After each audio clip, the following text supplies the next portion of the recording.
bajo el puente del troll.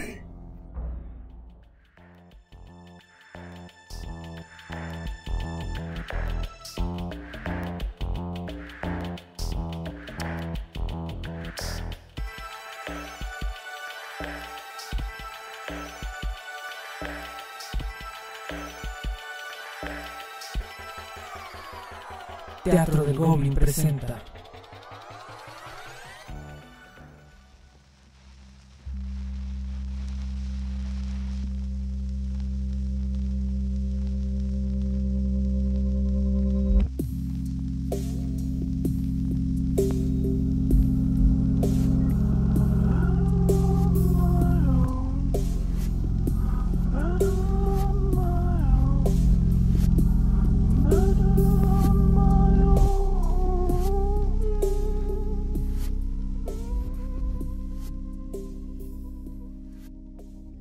Cuando partí de excursión, Múnich se hallaba iluminado por un bello sol y el aire estaba lleno de la alegría de comienzos de estío. El coche se movía ya cuando Herr Delbrück, el propietario del hotel Las Cuatro Estaciones donde me había alojado, corrió hacia mí para desearme un feliz paseo. Luego, con la mano en la portezuela, se dirigió al cochero. «Sobre todo regresa antes del anochecer. Ahora luce el sol. Pero el viento del norte tal vez, a pesar de todo, nos traiga una tormenta.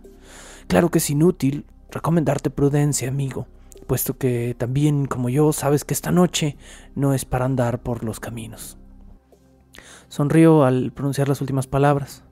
«Ja, mein Herr», asintió Johann con expresión de complicidad y llevándose 2 dedos hacia la gorra. Después azuzó a los caballos a toda velocidad. Cuando nos encontramos ya fuera de la ciudad, le pedí que parase. «Dime, Johann», le pregunté, «¿por qué el propietario del hotel se ha referido de forma tan especial a la noche que se avecina?» «Walpurgisnacht», respondió el cochero, después de santiguarse. Sacó un reloj de bolsillo, un enorme reloj alemán de plata del grosor de un nabo. Lo consultó frunciendo el entrecejo y se encogió de hombros ligeramente, con un movimiento de contrariedad. Comprendí que aquella era su manera de protestar respetuosamente contra aquel retraso inútil, por lo que volví a dejarme caer en mi asiento. Al instante, el carruaje volvió a ponerse en marcha a toda prisa, como si deseara recobrar el tiempo perdido. De vez en cuando los caballos enderezaban bruscamente la cabeza, relinchando como si un olor que solo ellos podían percibir les inspirase cierto temor. Cada vez que les veía asustados de este modo, bastante inquieto también a mi pesar, contemplaba el paisaje que me rodeaba. El camino se hallaba batido por el viento, ya que desde hacía un buen rato estábamos ascendiendo por una ladera, a fin de llegar a una especie de meseta. Poco después distinguí una senda que aparentemente era muy poco frecuentada y que, según creí vislumbrar, descendía hacia un estrecho valle. Sentí un vivo anhelo de seguirla y, aun a riesgo de importunar a Johann, le pedí de nuevo que se detuviera y explicase mis deseos de continuar por aquella senda. Buscando toda clase de pretextos, Johann me contestó que aquello era imposible, y en tanto hablaba se persignó varias veces. Despertada de este modo mi curiosidad, le formulé numerosas preguntas, a las que Johann respondió con evasivas, sin dejar de consultar su reloj a cada instante, a guisa de protesta. Por fin, no pude más. «Johann», le comuniqué con firmeza, «yo descenderé por el camino. No te puedo obligar a acompañarme, pero solo quiero saber por qué te niegas a ir por ahí». Por respuesta, obtuve con un brinco rápido un salto del pescante. Una vez puso los pies en tierra, Johann cruzó las manos y me suplicó que no me interesara por la senda. Mezclaba en su alemán bastantes expresiones inglesas, así que no pude equivocarme con respecto al sentido de sus palabras. Continuaba dándome la sensación de querer decirme algo, advertirme de algo cuya sola idea, sin duda alguna, le atemorizaba enormemente. Mas cada vez se reprimía, repitiendo simplemente tras persignarse: «Walpurgisnacht, Walpurgisnacht», la noche de Walpurgis. Hubiera querido discutir con él, pero ¿cómo se discute con alguien cuyo lenguaje no se conoce? Johann tenía una gran ventaja sobre mí, pues aunque trataba constantemente de emplear las pocas palabras en inglés que conocía, siempre acababa por excitarse y hablar exclusivamente en alemán, e invariablemente me mostraba su reloj para darme a entender la hora. Los caballos también se mostraban impacientes y relinchaban con intermitencias. Al ver esto, el cochero palidecía y miraba a su alrededor atemorizadamente. De pronto, cogiendo las bridas de los animales, los condujo varios metros más lejos. Luego se persignó, me enseñó el lugar en cuestión, hizo avanzar un poco más el carruaje hacia la ruta opuesta y con el dedo tendido hacia una cruz que se alzaba allí, me espetó, primero en alemán y después en muy mal inglés. Allí enterraron al que se mató. Me acordé entonces de la antigua costumbre de enterrar a los suicidas cerca de encrucijadas. ¡Ah! ¡Un suicida!, exclamé. Muy interesante. Pese a ello, seguía sin comprender por qué los caballos estaban tan asustados. Mientras discutíamos, oímos un grito que era a la vez un ladrido y un aullido. Sonó muy lejos, sí, pero los caballos comenzaron a encabritarse de inmediato y Johann pasó grandes dificultades para poder apaciguarlos. Se volvió hacia mí con voz temblorosa.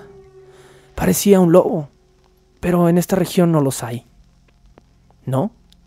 ¿Hace mucho tiempo que no se ven lobos cerca de la ciudad, Johann? Hace mucho tiempo, al menos desde primavera a verano. No obstante, a veces durante la nieve.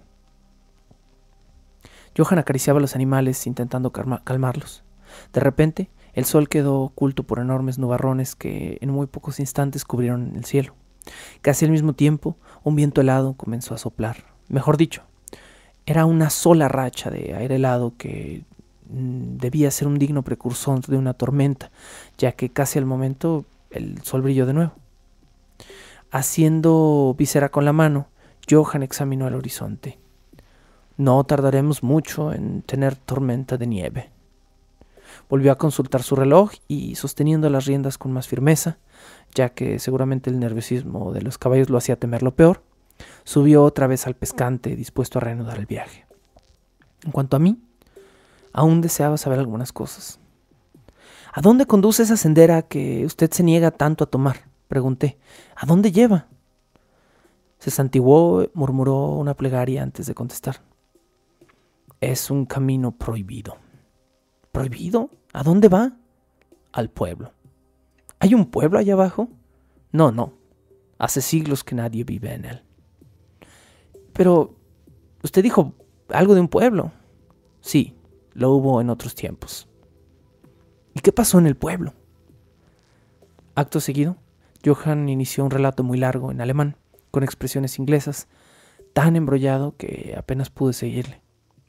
Creí comprender, sin embargo, que en otros tiempos, varios centenares de años atrás, habían muerto individuos de aquel pueblo a los que enterraron. Luego, la gente comenzó a escuchar extraños ruidos bajo tierra, y cuando abrieron las tumbas, aquellos individuos, hombres y mujeres, aparecieron llenos de vida, con los labios enrojecidos. Así, para salvar sus vidas y, sobre todo, sus almas, añadió Johann volviendo a hacer la señal de la cruz, los habitantes de la aldea habían tenido que huir hacia otros lugares donde los vivos vivían y los muertos seguían muertos, como era normal. Evidentemente, el cochero estuvo a punto de pronunciar ciertas palabras y en el último instante le habían asustado al punto de que no pudo expresarlas. Durante su relación se fue excitando cada vez más, concluyendo en medio de un verdadero ataque de pánico, pálido como la misma muerte, sudando gruesas gotas y mirando a su alrededor como si temiese la manifestación visible de algo temible en aquella llanura donde el sol brillaba en todo su esplendor. Walpurgisnacht, repitió por fin, con un grito de desesperación. ¿Después? Me señaló el coche suplicándome con un gesto que subiese en él. Mi sangre inglesa se me subió a la cabeza y retrocedí un par de pasos. ¿Tienes miedo, Johann? ¿Acaso tienes miedo?, le recriminé. Bien, pues regresa a Múnich. Yo volveré solo por el camino. Es más, creo que me sentará bien un buen paseo a pie. Como la portezuela del carro estaba abierta, solo tuve que inclinarme para coger mi bastón de madera de fresno, que en las vacaciones siempre llevaba conmigo. Sí, Johann, regresa a Múnich, repetí. La noche de Walpurgis no amedrenta a los ingleses. Es más, no tiene nada que ver con nosotros. Los caballos volvían a encabritarse y Johann apenas conseguía retenerlos por las riendas. Sin embargo, seguía rogándome que no cometiera aquella insensatez. En mi interior me sentía apiadado de aquel pobre chico que se tomaba el asunto tan a pecho. Sin embargo, por otro lado, me burlaba un poco de él. Su espanto le había hecho olvidarse que conmigo debía expresarse en inglés y continuó farfullando en alemán, lo que resultaba francamente enojoso. Con el índice le indiqué el camino a Múnich. ¡A Múnich! ¡A Múnich!, le grité, y dando media vuelta me apresté a ascender por el sendero hacia el valle. Con un gesto de verdadera desesperación, Johann hizo girar el carruaje hacia Múnich. Apoyado en mi bastón, seguía el coche con la vista y lo vi alejarse lentamente. De repente, encima de la colina, apareció la silueta de un hombre alto, delgado, al que distinguí bien a pesar de la distancia. Al acercarse los caballos empezaron a relinchar y a encabritarse, llenos de terror. Johann no consiguió dominarlos y los caballos se desbocaron. No tardé en perder de vista el carruaje. Entonces volví la vista hacia el desconocido, pero me di cuenta que también se había esfumado. Con el corazón muy ligero, eché a andar por el camino que tanto amedrentaba al pobre Johann. En realidad no conseguía entender sus temores. Anduve tal vez 2 horas sin darme cuenta del paso del tiempo ni de la distancia recorrida. Y asimismo, sin tropezar con ningún sirviente, tampoco había por allí ningún edificio ni alquería, hasta donde yo podía divisar al menos. La comarca estaba totalmente desierta. De esto, no obstante, no me di plena cuenta hasta que alcancé el lindero de un bosque de vegetación poco densa. Solo entonces comprendí la impresión que me había causado aquel desolado aspecto en aquella parte del país. Me senté a descansar y poco a poco fui observando todo cuanto me rodeaba. No tardé en notar que hacía más frío que al iniciar mi paseo, al tiempo que creía oír de cuando en cuando un largo y profundo suspiro entrecortado, seguido de una especie de mugido ahogado. Levanté la vista y percibí en el cielo unos gruesos nubarrones que desde el norte corrían hacia el sur. No tardaría en estallar la tormenta. Sentí un estremecimiento pensando que había descansado demasiado rato. Por tanto, reanudé mi paseo. El paisaje era realmente maravilloso. La mirada no se sentía atraída por tal o cual cosa notable. Más bien, a donde quiera que mirase, mis ojos observaban una belleza imponderable. La tarde tocaba a su fin, y cuando empecé a preguntarme por dónde debía regresar a Múnich, caía el crepúsculo. La claridad diurna iba extinguiéndose cada vez, hacía un poco más de frío, y las nubes que se acumulaban en el firmamento eran, a cada instante, más amenazadoras, estando acompañadas de un estruendo lejano, en medio del cual surgía en ocasiones el grito misterioso que el cochero había reconocido como un aullido de lobo. Vacilé por un instante. Sin embargo, estaba decidido a llegar a aquella aldea abandonada de la que Johann me había hablado. Proseguí mi marcha y no tardé en alcanzar una vasta llanura rodeada de colinas, de laderas totalmente arboladas. Seguí con la vista la ruta sinuosa que desaparecía en un recodo, tras de un denso bosquecillo de árboles que crecían al pie de una loma. Me hallaba aún contemplando aquel panorama, cuando de repente sopló un viento helado y comenzó a nevar. Pensé en los muchos kilómetros que había recorrido por aquella campiña desierta y fui a guarecerme bajo aquellos árboles que se alzaban frente a mí. El cielo se oscurecía cada vez más. Los copos de nieve eran cada vez más gruesos y espesos, cayendo con una rapidez vertiginosa, y la tierra ante mí no tardó en convertirse en una alfombra de blancura deslumbrante, cuyo final ya no lograba distinguir, ya que se perdía en una densa neblina. Reanudé mi camino, pero la senda era mala. Sus flancos se confundían con el campo y con el lindero del bosque, y la nieve entorpecía aún más mi marcha. No tardé en darme cuenta de que me había apartado del camino central, ya que mis pies bajo la nieve se hundían cada vez más en hierba y al parecer en una especie de musgo. El viento soplaba ahora con violencia, el frío era intenso y empecé a sufrir realmente a despecho del ejercicio que me había obligado a hacer en mi esfuerzo por avanzar. Los torbellinos de nieve casi me impedían mantener los ojos abiertos. De vez en cuando, un relámpago desgarraba las nubes y durante un par de segundos veía ante mí uno que otro árbol corpulento, particularmente tejos y cipreses recubiertos de nieve. Al abrigo de los árboles y envuelto por el silencio de la campiña, solo oía silbar el viento por encima de mi cabeza. La oscuridad, creada por la tormenta, quedó tragada por la definitiva oscuridad de la noche. Poco después la tormenta pareció alejarse. Solo continuaron soplando algunas ráfagas de viento de una extremada fuerza, y de vez en cuando me parecía escuchar aquel aullido misterioso, casi sobrenatural del lobo, repetido por un eco múltiple.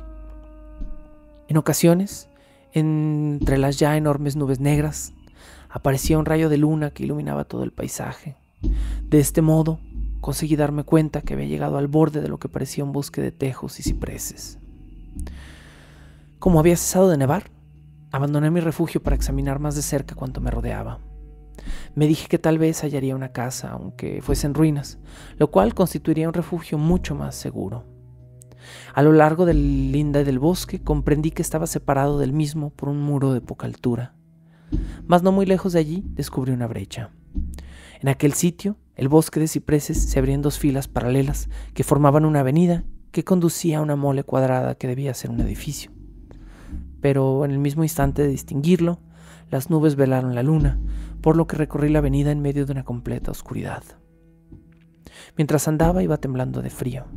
Más me esperaba un refugio y esta esperanza guiaba mis pasos. En realidad avanzaba lo mismo que un ciego. Me detuve extrañado del súbito silencio. La tormenta se había alejado y se habría dicho, en comunión con la calma de la naturaleza, que mi corazón dejaba de latir, al menos en apariencia. Esto solo duró un instante, ya que la luna volvió a surgir por entre las nubes, y entonces vi que me hallaba en un cementerio, y que el edificio cuadrado al fondo de la avenida era un gran sepulcro de mármol, blanco como la nieve que lo cubría ahora casi por completo, lo mismo que a todo el piso del cementerio. El claro de luna comenzó con la tormenta, ya que los ruidos sordos volvieron a dejarse oír, y al mismo tiempo pude escuchar los aullidos lejanos de lobos o de perros. Terriblemente impresionado, sentí que el frío empezaba a invadir mi cuerpo hasta el mismo corazón. Entonces, mientras la luna seguía iluminando el sepulcro de mármol, la tormenta, con violencia inusitada, pareció retroceder hacia mí. Impulsado por cierta fascinación, me acerqué al mausoleo, que se elevaba en solitario. Lo rodeé y leí sobre su puerta de estilo dórico esta inscripción en alemán: Condesa Dollingen de Graz, Estiria. Buscó y halló la muerte. 1801. Encima del sepulcro, aparentemente hincado en el mármol, ya que el monumento funerario se componía de varios bloques de este mineral, había un pilote con puntas de hierro. Al otro lado del sepulcro, logré descifrar las siguientes palabras grabadas en caracteres rusos: los muertos van deprisa. Aquello era tan insólito y misterioso que estuve a punto de desmayarme, y empecé a lamentar no haber seguido el consejo del cochero Johann. Entonces me asaltó una idea terrible. Ya era la noche de Walpurgis. Walpurgisnacht. Sí, la noche de Walpurgis, en la que miles y miles de personas creen que el diablo surge entre nosotros, que los muertos abandonan sus tumbas y que todos los genios malignos de la tierra, del aire y de las aguas llevan a cabo sus bacanales. Me encontraba en el lugar que el cochero quiso evitar a toda costa, en aquella aldea abandonada desde muchos siglos atrás.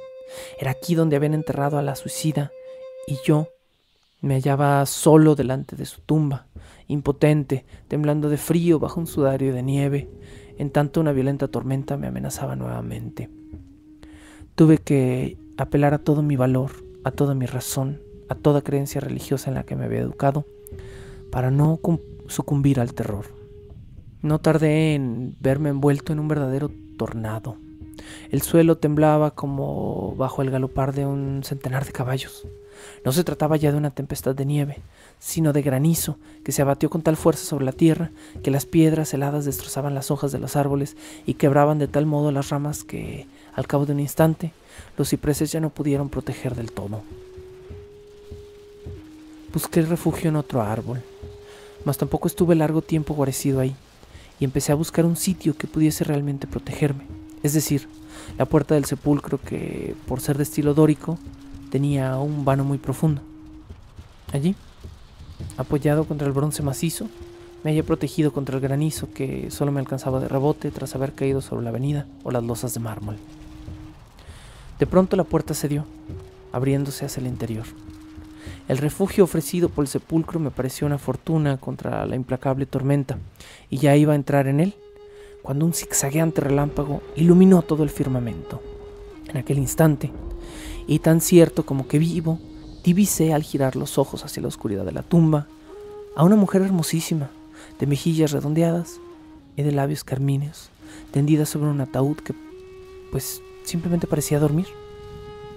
Resonó un trueno y me vi asido como por la mano de un gigante que me rechazó hacia la tormenta. Todo esto pasó con tanta rapidez que antes de poder darme cuenta de la sorpresa, tanto moral como física recibida, volví a sentir el granizo cayendo sobre mi cuerpo. Al mismo tiempo, tuve la impresión de no estar solo. Miré de nuevo hacia la puerta entreabierta. Otro espantoso relámpago pareció caer sobre el pilote y después abrirse paso hasta el interior de la tierra, destruyendo la magnífica sepultura. La muerta, en medio de terribles sufrimientos, se incorporó un momento, rodeada de llamas estremecedoras, pero sus gritos de dolor quedaron ahogados por el rugido de la tempestad. Aquel concierto terrible fue lo último que oí, ya que de nuevo me asió la gigantesca mano, transportándome a través del granizo, en tanto en el círculo de colinas que me rodeaban repercutían los aullidos de los lobos. Lo último que recuerdo es el espectáculo de una multitud móvil y blanca, excesivamente vaga, a decir verdad, como si de pronto todas las tumbas se hubieran abierto para dar paso a los fantasmas de los muertos que se iban acercando por mí entre las ráfagas de granizo.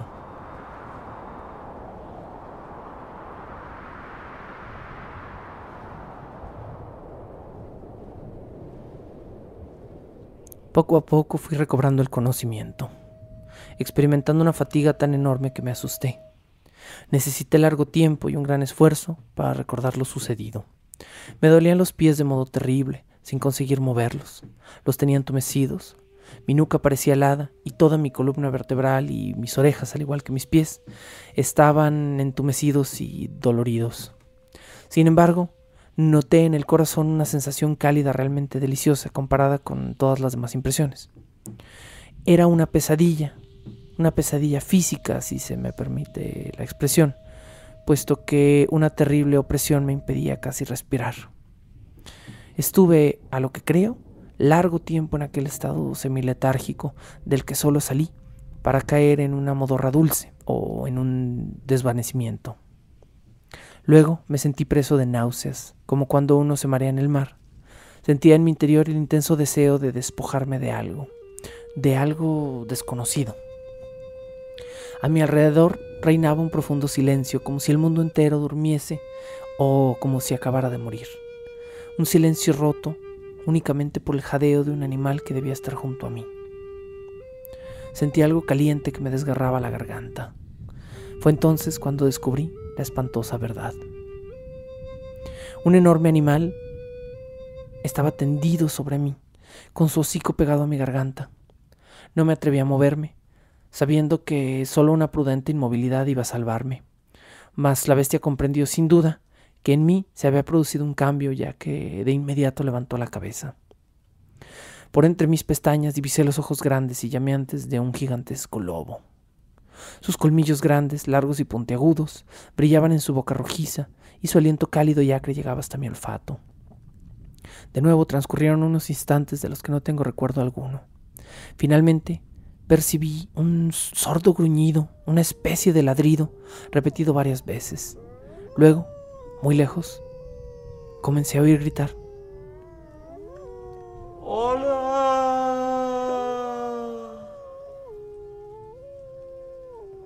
¡Hola!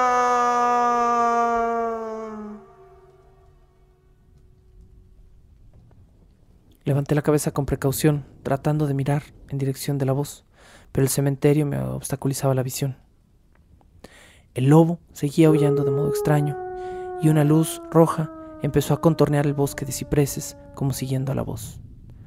Ahora eran varias las que se aproximaban, en tanto el lobo aullaba cada vez más fuerte.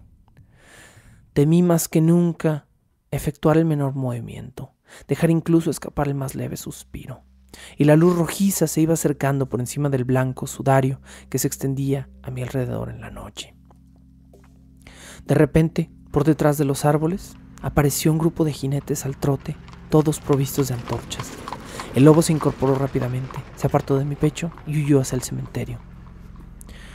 Uno de los jinetes se echó la carabina al hombro y apuntó. Uno de sus compañeros le tocó el codo y la bala silbó por encima de mi cabeza. Seguramente me había confundido con el lobo. Otro soldado vio cómo el animal se alejaba y disparó otro tiro. Después todos los jinetes marcharon a galope. Hacia mí algunos, los demás en persecución del lobo que desapareció bajo los cipreses cargados de nieve. Una vez llegados a mi lado, traté de mover los brazos y las piernas, pero me resultó imposible. Carecía de fuerzas. A pesar de no perder detalle de cuanto ocurría, ni de lo que se decía a mi alrededor. 2 o 3 soldados echaron pie a tierra y se arrodillaron para examinarme. Uno levantó la cabeza y colocó una mano sobre mi corazón. «Aún hay esperanzas, amigos», exclamó. «Su corazón sigue latiendo». Me vertieron unas gotas de coñac en la garganta, lo cual me despertó por completo y pude al fin abrir los ojos. La luz de las antorchas y las sombras se mezclaban entre los árboles y oía conversaciones de los jinetes. Sus gritos expresaban miedo, y los que habían ido a perseguir al lobo no tardaron en volver, excitados como unos posesos. Los que me rodeaban les interrogaron angustiados. «¿Lo habéis encontrado?» No», contestaron los otros precavidamente. El temor anidaba en sus corazones. «Vámonos de aquí. Deprisa, por favor. Vaya idea rara de querer pasar por aquí, y justo en esta noche». «¿Qué era eso?», preguntó un soldado cuya voz traicionaba su emoción. Las respuestas fueron diferentes, particularmente indecisas, como si todos deseasen expresar lo mismo, si bien el miedo les impedía manifestar con mayor claridad sus pensamientos. Era... Sí, lo era, balbuceó uno todavía estremecido. «Un lobo». «Pero no era un lobo», repuso otro que temblaba de horror. «De nada sirve disparar contra él, si no es con una bala bendecida», observó un tercero con una voz profunda, aunque más tranquila. «Vaya idea de salir esta noche», exclamó otro de ellos. «Verdaderamente nos hemos ganado bien nuestros 1000 marcos». Había sangre sobre las losas de mármol», explicó alguien más. «Pero no por culpa del rayo». «¿Y él?», me señaló. «¿Qué no corre peligro? Fíjense en su garganta, amigos». El lobo se tumbó encima de su pecho para chuparle la sangre. El primer oficial se inclinó hacia mí. No es grave. La piel apenas ha sido lacerada. Jamás lo hubiéramos hallado sin los aullidos del lobo». «¿Y la bestia? ¿Por dónde huyó?», preguntó el mismo soldado que me sostenía la cabeza y que, de entre todos los demás, parecía ser el de sangre más fría. «Ha vuelto a su guarida», respondió su camarada. Este tenía el semblante lívido y temblaba de miedo, mirando a su alrededor. Luego el mismo joven añadió: «¿No hay por aquí infinidad de tumbas? Podemos buscar una y guarecernos. Vamos, huyamos también de este lugar maldito». El soldado me obligó a sentarme, mientras el oficial daba algunas órdenes. Varios jinetes me cogieron y me colocaron encima de una cabalgadura. El oficial saltó a la silla detrás mío, me pasó un brazo en torno a la cintura y dio orden de partida. Dejando a nuestras espaldas el bosquecillo de cipreses, partimos al galope en alineación militar. Como aún no había recuperado el uso de la palabra, no pude explicar nada de mi inverosímil aventura. Sin duda debí quedarme dormido, ya que lo único que recuerdo a partir de aquel momento es haber estado de pie, sostenido por 2 soldados. Era de día y hacia el norte se reflejaba en la nieve un rayo de sol, semejante a un reguero de sangre. El oficial les ordenaba a sus hombres no decir nada de cuanto acababan de presenciar. Solo debían explicar que habían encontrado a un inglés atacado por un enorme perro. «¿Un perro? ¡Un perro!», exclamó un soldado. No, eso no era un perro. Yo sé distinguir perfectamente un lobo de un perro». He dicho un perro, repitió el primer oficial clamorosamente. Un perro, se burló el otro soldado. Estaba claro que la salida del sol infundía valor a aquel cobarde, ya que, señalándome con el dedo, añadió: «Mire su garganta, teniente. ¿Fue un perro el que le hizo eso?» Instintivamente me llevé la mano a la garganta y gemí de dolor. Todos me rodearon, algunos sin apearse, aunque se inclinaron sobre las sillas para verme mejor. «He dicho que fue un perro», exclamó de nuevo el oficial serenamente. «Si contásemos otra cosa, todo el mundo se mofaría de nosotros». Un soldado me hizo montar de nuevo en su caballo y proseguimos la marcha hasta llegar a los arrabales de Múnich. Allí me hicieron subir a una carreta que me condujo al hotel Las Cuatro Estaciones. El oficial me acompañó al interior, en tanto un soldado vigilaba su caballo y los demás ordenadamente se dirigían al cuartel. Herr Delbrück se apresuró de tal forma a acudir hacia nosotros que comprendimos que nos aguardaba con impaciencia. Me cogió con ambas manos y no me soltó hasta haber entrado por el corredor. El oficial me saludó y dijo que iba a retirarse. Cuando le rogué que se quedase, insistiendo que subiera con nosotros a mi cuarto, le expresé mi profundo agradecimiento, lo mismo que a sus hombres por haberme salvado la vida, con lo que él me contestó que simplemente estaba cumpliendo con su deber. Después me contó que era Herr Delbrück precisamente quien había tomado las medidas necesarias para mandarme a buscar, y que tal búsqueda, en definitiva, no había resultado en algo excesivamente desagradable. Al escuchar tan ambigua declaración, el propietario del hotel sonrió. En cuanto al oficial, nos rogaba que le dejásemos partir, ya que el servicio le reclamaba de vuelta en el cuartel. «Herr Delbrück», pregunté, «¿a qué se debe que los soldados hayan ido en mi búsqueda? ¿Por qué? ¿Por qué los mandó?» El hombre se encogió de hombros, como dando muy poca importancia a la intervención. «El comandante del cuartel donde yo serví», repuso Herr Delbrück, «me dio permiso de pedirle voluntarios. Como usted sabrá, yo me enteré que se había extraviado. El cochero regresó con los restos de su carruaje, que quedó casi completamente destrozado cuando los caballos se desbocaron. Sin embargo...» Hizo un silencio. «¿No fue por eso que mandó a los soldados a buscarme?» «Oh, no. Antes de haber regresado el cochero, recibí un telegrama. Lo envió el individuo cuyo huésped iba a ser usted». De su bolsillo, Herr Delbrück extrajo un telegrama que me entregó. «Vigile atentamente a mi futuro invitado.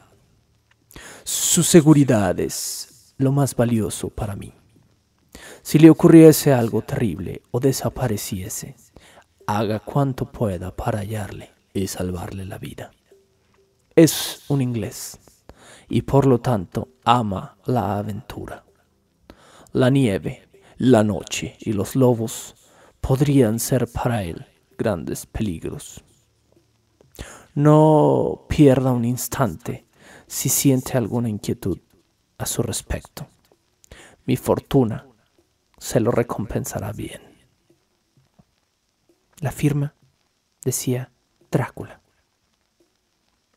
Con el telegrama aún en la mano, me pareció que toda la habitación giraba a mi alrededor y de no haberme sujetado al hotelero habría caído al suelo.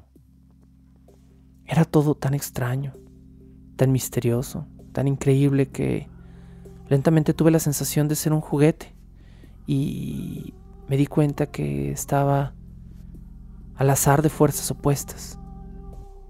La sola idea me paralizó. Cierto, me encontraba al amparo de una protección misteriosa.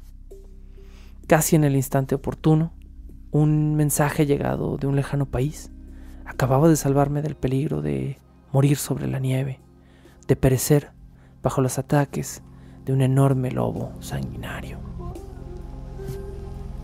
De Bram Stoker, El invitado de Drácula. La locución, la producción y la música original de este programa son creadas por Sergio Vicencio. Ve a patreon.com/Sergio Vicencio y apoya este podcast para obtener horas de contenido adicional. Búscame como @recuadroblanco en Twitter e Instagram o como Sergio Vicencio en YouTube para darme tu opinión sobre este podcast.